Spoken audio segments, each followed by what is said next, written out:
Abordamos bastante o caso da Eletrobras, da Petrobras. Temos ainda a questão da Vale, temos ainda a questão da Eletrobras, para a gente examinar aqui na nossa roda de conversa, Petros. Se a gente olha para a questão da Vale, por exemplo, essa carta hoje, ela é dura e que tipo de situação ela cria? Olha, ela é uma carta que, obviamente, eu não sei dos detalhes, eu não tenho nenhum tipo de informação dentro da empresa, quero deixar claro, eu estou fazendo uma interpretação dos fatos. A carta, ela tem duas direções que me parecem relevantes. A primeira informação é de que haveria interferência política. E a segunda, de que isso foi feito com colaboração da própria governança da companhia. Então, é uma governança que, em tese, na sua composição geral, ela é privada. Portanto, me parece um caso muito interessante do ponto de vista de governança e que precisará ser dirimido nas próximas semanas realmente o que aconteceu. O interesse geral do governo de ter uma influência sobre a Vale, eu também gostaria de dizer que ele pode ser até, genericamente falando, legítimo. Objetivamente ilegítimo, porque é preciso obedecer à participação de capital, a participação hoje é muito menor, a pulverização das ações e o próprio desenvolvimento da companhia, né? Ela tem o seu próprio desenvolvimento, inclusive com seus atalhos até bastante ruins, como a gente sabe que aconteceu em relação ao meio ambiente. Então, ela tem uma vivência interna. Agora, a carta de uma pessoa como o Penido ser exposta do jeito que foi, eu acho que tem essas duas variáveis que vão precisar de um exame interessante. Mas é uma questão desafiadora, me parece. Daniel, temos mais um caso. O governo parte para cima da Eletrobras, foi privatizada em 2022. Essa rota de colisão... Dessa vez tem a ver com os planos para o primeiro reator lá que funcionou no Brasil, da Westinghouse, o Angra 1. Daniel, você tem essa apuração para nós. Qual que é o novo ponto de atrito entre governo e Eletrobras? O futuro da usina nuclear de Angra 1, que entrou em operação em 1985 e tem uma data para morrer.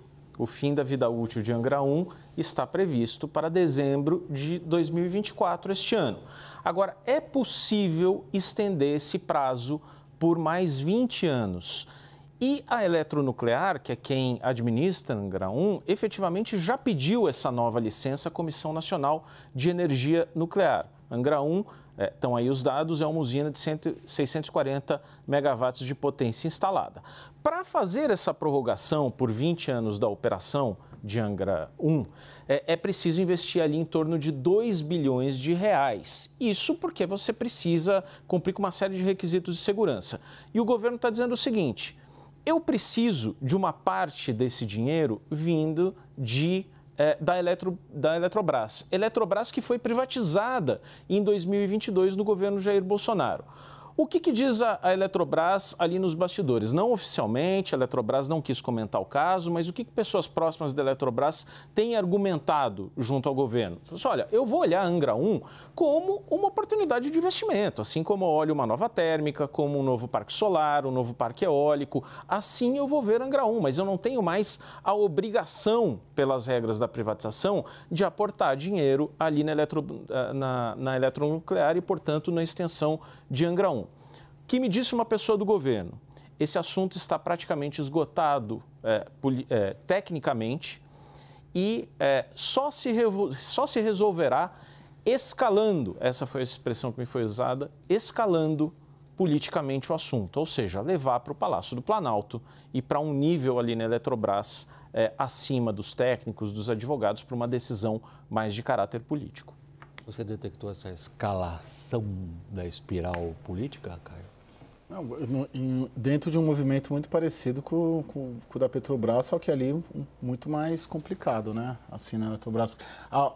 Os instrumentos que o Palácio do Planalto tem na mão para interferir na Petrobras são muito mais vastos do que para interferir na Eletrobras e nem se fale ainda da Vale, né? Então, para cada uma a fórmula é a mesma, a ideia força é a mesma, mas os instrumentos e as armas são diferentes. Para o governo Lula, Palácio do Planalto, chamar a turma, Conselho de Administração e diretores da Petrobras, Palácio do Planalto, é moleza. Agora, para fazer isso com a Vale e com a Eletrobras, são outros 500, né, William? É isso. William, eu achei interessante o Petros dizer assim, que ideologicamente, você não falou ideologicamente, eu que estou acrescentando aqui, o interesse do Lula é até legítimo, mas objetivamente e pragmaticamente não é legítimo, ainda mais da forma como fez. Ele escolhe um nome de alguém que ele tem uma dívida pessoal, como o ex-ministro Guido Mantega, que não tem nenhuma qualificação que daria a ele musculatura para assumir uma empresa como a mineradora, e o presidente Lula diz assim, olha, eu quero que o Guido Mantega seja presidente da Vale, e faz uma operação muito forte para que isso aconteça. E só desiste quando ele recebe todos os nãos possíveis e imaginários. Isso me parece um esgotamento de uma relação que nem devia acontecer por causa da participação do governo na companhia. E essa coisa não desiste, quer dizer, o governo não desistiu, e de novo eu vou repetir o que eu disse aqui ontem, a convicção do Lula, porque daí não é mais uma questão ideológica ou generalista, é uma convicção do presidente Lula de que ele tem o direito e a obrigação na cabeça dele de assumir essa operação em prol do que ele acha que é um projeto político de país.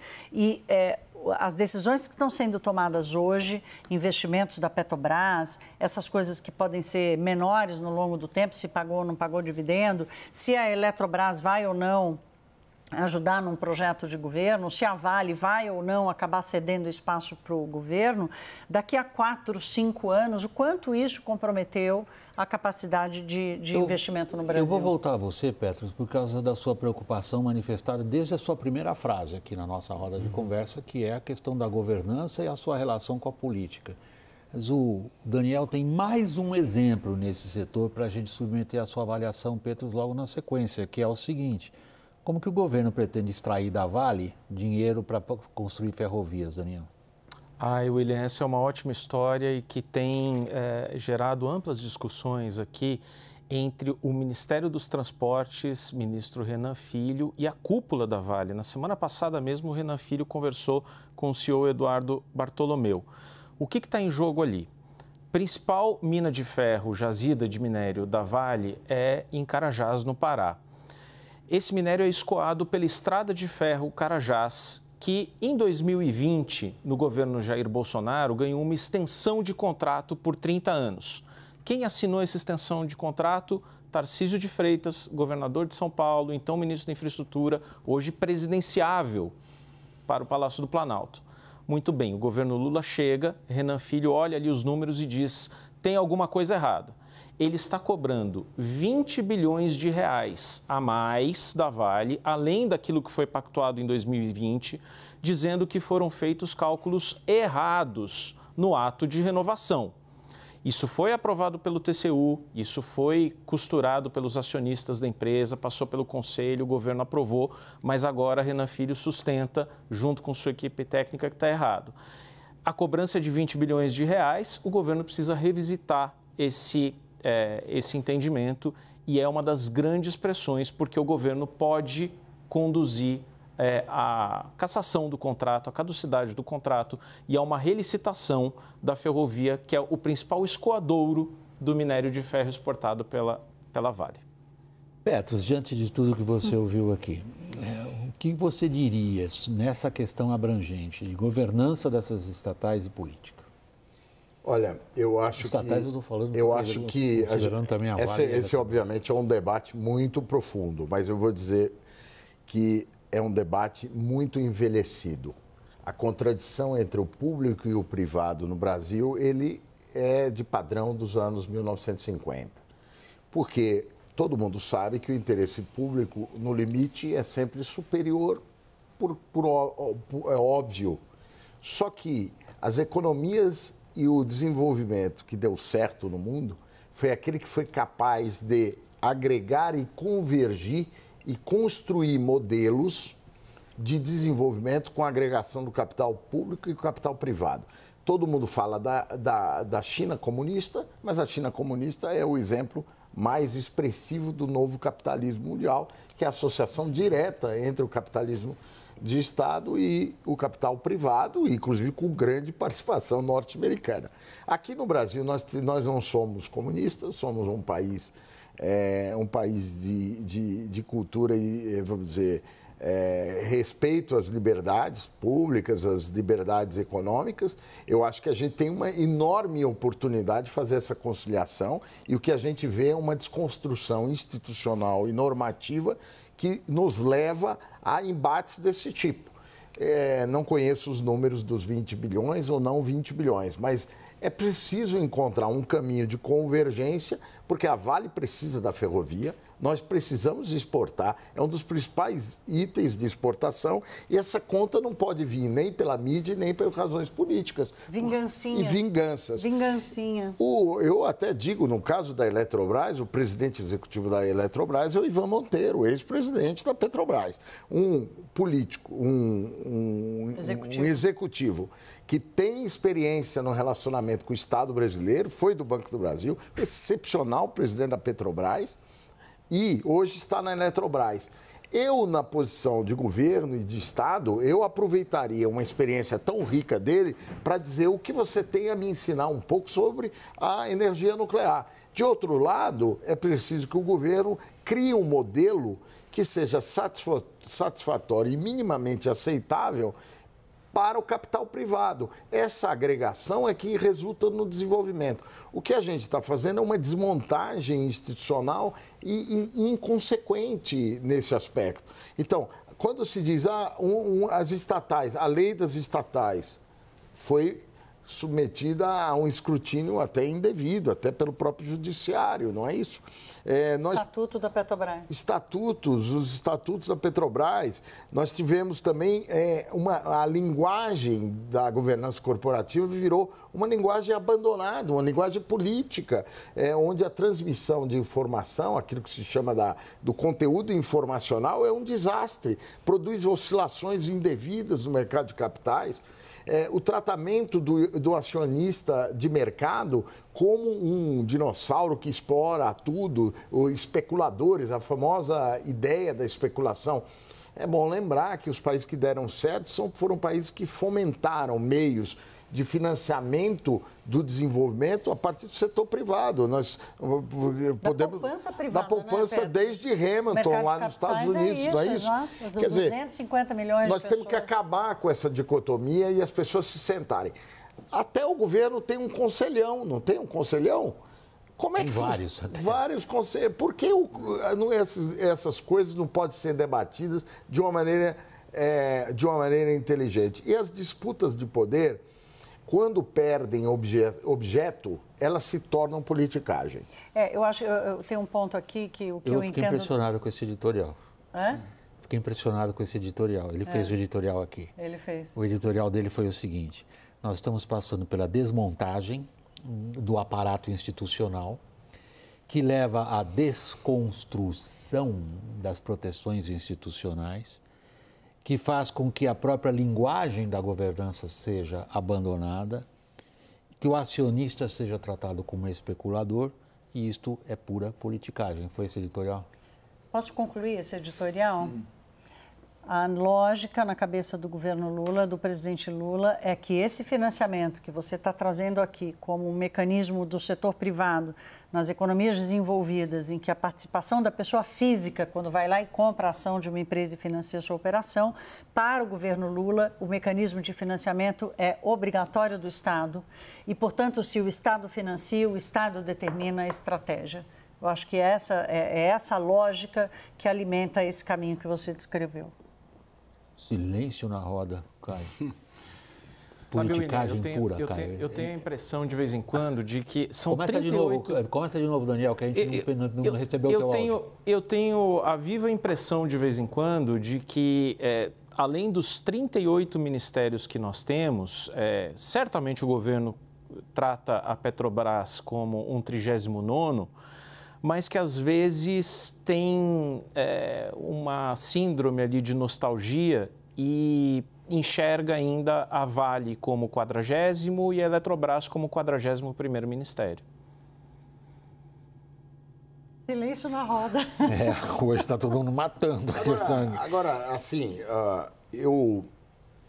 uma reflexão crítica e até um pouco uma antítese do que a gente está conversando aqui.